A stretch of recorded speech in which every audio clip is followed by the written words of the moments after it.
A amamentação.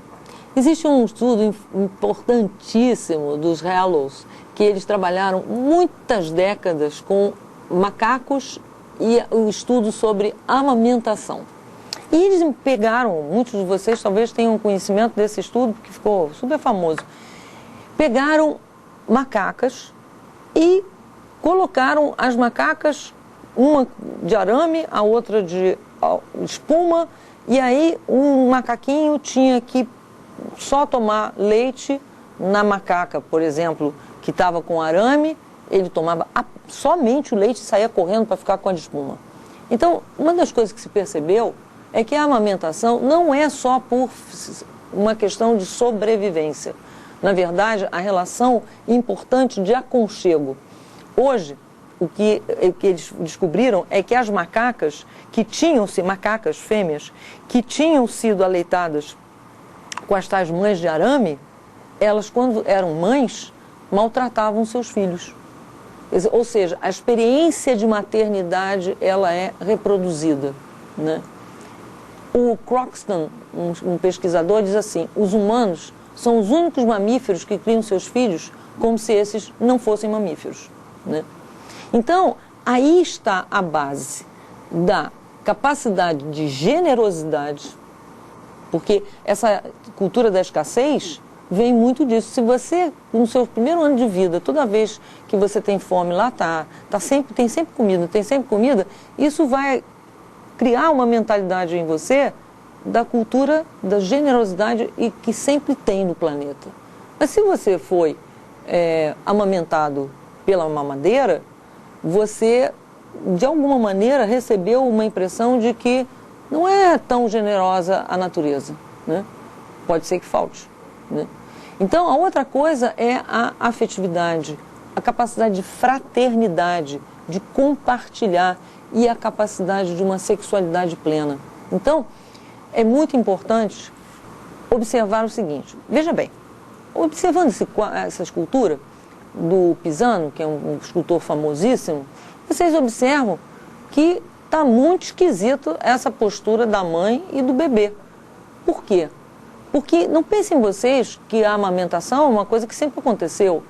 A amamentação, desde o período lá de trás, era feita por ama de leite e não pela própria mãe. Então, os próprios escultores, os próprios pintores, inconscientemente, eles, ao esculpir mulheres amamentando, que nem muito frequentemente isso acontecia, mas quando acontecia, eram com as posturas as mais esdrúxulas possível, que isso, de certa maneira, retratava o problema deles, né? Quando você tem um parto cesáreo, a dificuldade de amamentação vai se estabelecer. Quando você tem lá a ocitocina, que vai vir durante a amamentação, vai ajudar até a diminuição do sangramento, mas vai também ajudar que apareça no leite beta-endorfina. A beta-endorfina, o bebê que está todo ainda doidinho, de ter ficado esmagadinho, ele vai sentir menos dor se for aleitado pela mãe. Além de tudo, o leite materno possui 2 ácidos importantes e é o único lugar do mundo onde eles existem que está no leite materno e que ajuda a estruturação do cérebro do bebê.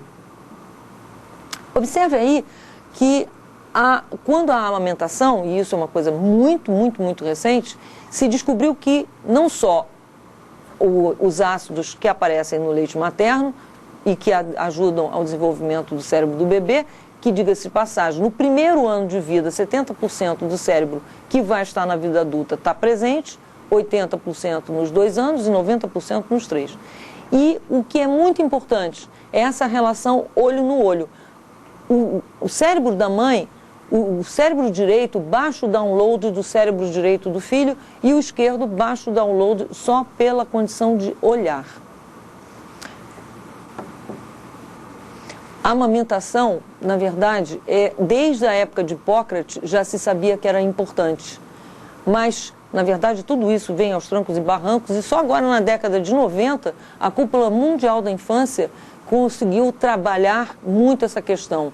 E, na verdade, as campanhas que o Brasil fez, em 96, conseguiram aumentar 10 vezes o aleitamento. Por isso que eu acho que, tendo essa informação sobre ciência do início da vida e o governo brasileiro se interessando em divulgar isso, rapidamente nós podemos ter uma qualidade de saúde para os bebês. Observe esse quadro do El Greco, a mesma observação que eu havia feito. A mesma coisa, esses outros quadros. Todos eles há uma deformação das posturas. Nesse quadro da Frida Kahlo, ela denuncia o sentimento horroroso de desconexão da figura de ser amamentada por uma ama de leite. Quando o olhar amoroso é parte do alimento, é a melhor amamentação. O alimento protege de muitas coisas, o alimento leite materno, da morte súbita.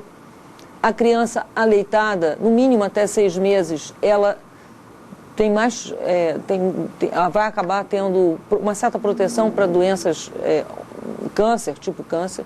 A concentração de colesterol é diferente.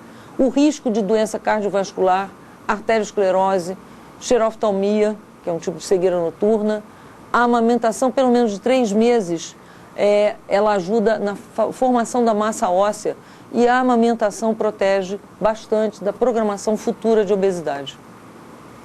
O aleitamento materno melhora muito o sistema imunológico, os riscos de rinite, o risco de hematite, alergia alimentar, alergia respiratória, tudo isso, mas sobretudo o desenvolvimento tanto cognitivo quanto da inteligência emocional, né? Então, amamentar melhora a condição odontológica, fonoaudióloga, e a amamentação materna é o melhor analgésico natural, né? Então, se a criança se machuca, ela está recebendo o leite, ela tem uma analgesia natural. Então, novamente, aí do Zurbarán aparece um pouco mais natural essa amamentação, como o do Solário. São raros. Esse quadro é muito interessante, do Morin, que aparece a amamentação quase como o centro de todas as possíveis outras relações humanas são focadas. A luz central está na amamentação e essa luz central da amamentação demonstra as possibilidades de relacionamentos que vão existir, desde o relacionamento entre irmãos, amigos, aos relacionamentos pelo longo da vida, até mesmo o relacionamento com a morte. Isso é muito bem representado em cada aspecto desse quadro.